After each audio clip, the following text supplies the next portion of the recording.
business is still being scared off taking full-time employees on by Mr Keating's industrial relations policies. But the financial market's interpretation was quite different. The trend is still showing vigorous employment growth, so much so that it could prompt another interest rate rise soon. Well, there must be a chance of further interest rate increases before Christmas. The economy is growing very, very quickly. And promising further growth for retailers over Christmas, the latest Westpac index of consumer sentiment has overcome the interest rate jitters, recording its first rise for 5 months. That should be helped by the unemployment rate decline around the country in New South Wales, Victoria, Queensland, Western Australia and Tasmania, with South Australia steady. To Thursday's market news now, and share prices fell on the Tokyo Stock Exchange, the Nikkei down almost 160 points.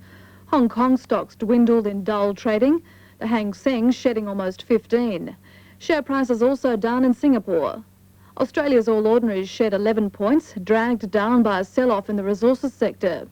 After shooting up overnight, the dollar settled. Hong Kong gold and Australian bullion also down. Formula One rivals Michael Schumacher and Damon Hill are making final preparations for this Sunday's Australian Grand Prix in Adelaide. Just 1 point separates the pair vying for the World Drivers' Championship, but Schumacher says he still has the edge. When the Grand Prix circus comes to Adelaide, most of the city goes on hold to soak up the atmosphere. Victoria's much better. But there is a special sense of occasion this year, with Adelaide hosting its 10th Formula One event and the championship decider. The mood on the streets matches that of Benetton's Michael Schumacher.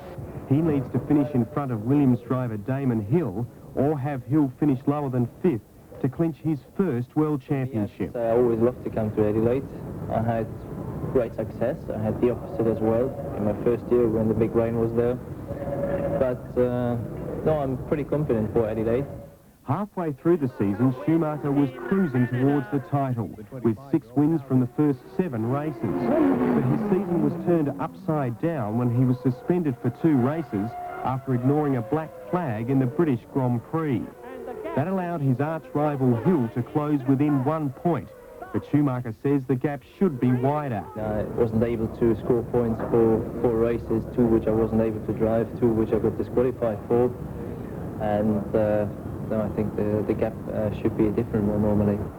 Today saw the first action on the Grand Prix track, as well as above it. Formula Brabham driver Paul Stokel had the fastest time in qualifying with only minutes to go, but pushed himself too hard. Touring car driver John Bowe didn't make the same mistake.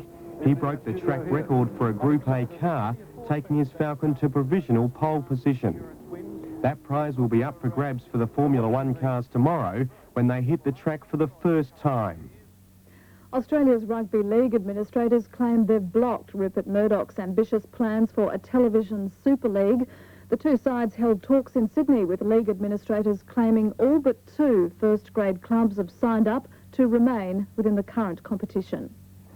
Despite all the speculation, today's meeting at News Limited headquarters was the first official contact with the Australian Rugby League. We've got a press conference at 4:30 back at the league, and all statements will be made then. Only the Brisbane Broncos had appeared to push for the Super League, designed to give the Murdoch pay TV empire league programming for its worldwide expansion. If Brisbane doesn't want to be a part of this league and doesn't want to be loyal to the league, yeah, as far as I'm concerned, there's no reason why they should be a part of it. At a press conference this afternoon, the Australian Rugby League made it clear they had no intention of losing control of the game. Well, I think it has been very frustrating, the whole exercise, but today, as Ken has said, at least we've had a meeting. 18 of the 20 teams involved in the expanded premiership next year have already signed with the ARL, and at a meeting on Monday night, the last remaining clubs, the Brisbane Broncos and an unnamed side, will be told bluntly, sign or be kicked out of the competition. Look, if they did something that we considered was in the prejudicial to the best interest of the game and was detrimental to the game of rugby league, we'd have no hesitation in taking them out of the competition.